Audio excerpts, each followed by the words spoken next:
अज्ञानतिमिरन्धस्य ज्ञानाञ्जनेन शलाकया चक्षुरुन्मीलितं येन तस्मै श्रीगुरवे नमः।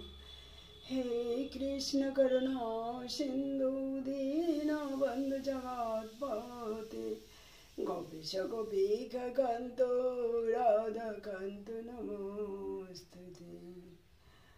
मूकं करोति वाचालं पङ्गुं लङ्घयति गिरिं यत्कृपातमहं वन्दे परमानन्दमाधवम्। जय श्री राधे।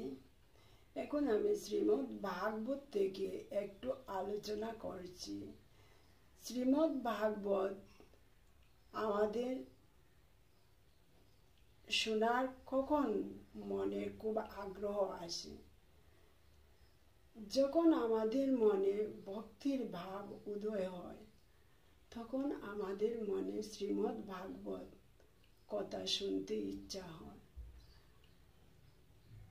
এই শ্রীমদ্ ভাগবত কথা যদি আমরা মনে প্রাণে শুনি, তাহলে আমাদের মনের যে যত কুলস, জড়া প্রকৃতি, যত মায়ার কুলস মনের মধ্যে আমাদের জমে আছে, সব সরে যায়।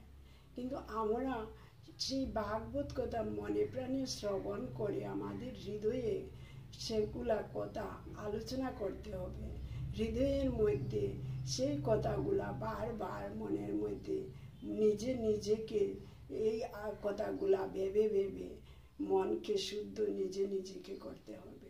কারণ নিজের মনটাকে যদি শুদ্ধ করার চেষ্টা আমরা না করি, তাহলে আমরা যতই ভাগবত শুনি, যতই গীতা পাঠ করি, যতই চৈতন্য চরিতামৃত পাঠ করি, যতই আরও কত আমাদের হিন্দু ধর্মে ধর্মশাস্ত্র গ্রন্থ আছে পাঠ করে, কিন্তু আমাদের হৃদয় যতক্ষণ পর্যন্ত আমরা নিজেরাই চেষ্টা করি না আমরা শুদ্ধ হব, আমাদের এই মানব জন্মটাকে সার্থক করব, আমরা যদি চেষ্টা না করি, তাহলে আমাদের জীবন কখনো আমরা শুদ্ধ করতে পারবো না।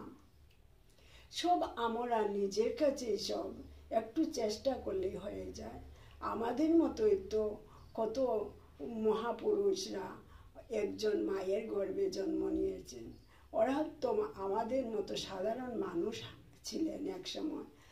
কেন তারা মহাপুরুষ হয়েছেন আর আমরা সামান্য মানুষ? কারণ ওরা নিজেরা চেষ্টা করেছে অনেক বড় হব, আমি দেশের উন্নতি করব, কলির জীবের উদ্ধার করব। যেমন মহামুনি ব্যাসদেব, স্বয়ং ভগবান উনাকে জ্ঞান দিয়েছেন। কেন দিয়েছেন? উনি চেষ্টা করেছেন জীবকে উদ্ধার কিভাবে করব। তাই আরও অনেক মহান ঋষিরা আছেন, এই ভাগবত ধর্ম আলোচনা করে জীবের উদ্ধার করবে, সংসারের উন্নতি হবে। শুধু ওরা নিজের চিন্তা কখনো করেন না। এই মহান ঋষিরা সবসময় অন্যের মঙ্গলের চিন্তা করেন। উনারা অন্যের মঙ্গলের চিন্তা করেন বলেই তো উনারা মহান হয়েছেন। মহাত্মা কাকে বলে?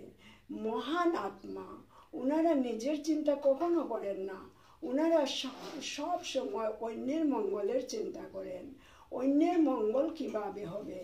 আমরা সামান্য মানুষ, আমরা কখনো অন্যের চিন্তা করি না। আমরা শুধু নিজে কিভাবে মঙ্গল হবে এই চিন্তা করে আমরা কোনোদিনও মহান হওয়ার চেষ্টাই করি না। আমরা যদি একটু চেষ্টা করি, আমরা মহান হতে পারবো। কারণ আমরাও তো মানুষ ইচ্ছা করলে সব কিছু করতে পারে। মানুষ ইচ্ছা করলে মহান হতে পারে, আর মানুষ ইচ্ছা করলে নরকেও যেতে পারে। তো মানুষ হয়ে জন্ম নিয়ে আমরা যদি একটু চেষ্টা করি, পূর্ণ মহাত্মা যদিও না হতে পারি, তাহলে নিজেকে শুদ্ধ করে সঠিক রাস্তায় চলার মতো শক্তিটা অন্তত নিজের জীবনকে শুদ্ধ করে চলতে পারবো, বা আরও 1-2 জনকে সঠিক রাস্তায় আনার চেষ্টা করতে পারবো। ওটাই আমাদের মানব জীবন ধন্য হবে। কারণ পশু পক্ষী, জীবজন্তু, কীট পতঙ্গ, ওরা কেহই এই সুযোগটা পায় না যে ভগবানকে সেবা করে বা অন্য মানুষকে হোক আর অন্য জীবকে হোক মঙ্গলের চিন্তা করে সবার মঙ্গল চিন্তা করতে পারবে।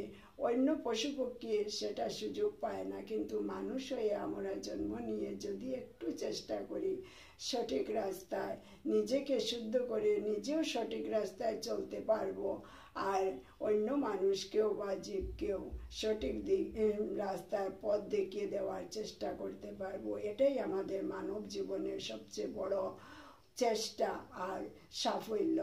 তাই আমরা যদি এর কারণ কিভাবে হবে এই চেষ্টাটা, আমরা নিজে নিজে ভগবান শ্রী গোবিন্দের কাছে আত্মসমর্পণ করতে হবে, গুরুদেবের কাছে আত্মসমর্পণ করতে হবে।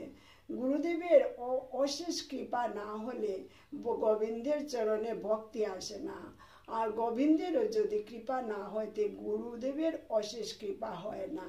তাই গুরু গোবিন্দ আমরা দুজনকে এক মনে করে গুরুদেব গোবিন্দের প্রতিনিধি মনে করে আমরা গুরুদেবকে ভগবান মনে করে মন প্রাণ সব আত্মসমর্পণ করে যদি শ্রদ্ধা করি, তাহলে গুরুদেবের দিব্য শক্তি আমাদের মধ্যে আসবে। তখন আমরা ভক্তি পাবো, দিব্য ভক্তি পাবো। তখন এই ভক্তির গুণে আমরা অনেক অনেক কিছু ভগবানের সঙ্গে আলাপও করতে পারবো, ভগবানকে দর্শন করতে পারবো। ভগবান এত দয়ালু, আমাদেরকে সব কিছুই দিন, কিন্তু আমরা যদি চেষ্টা করি, একটু চেষ্টা করার চেষ্টা করি না। সবাই চেষ্টা করো। জয় শ্রী রাধে।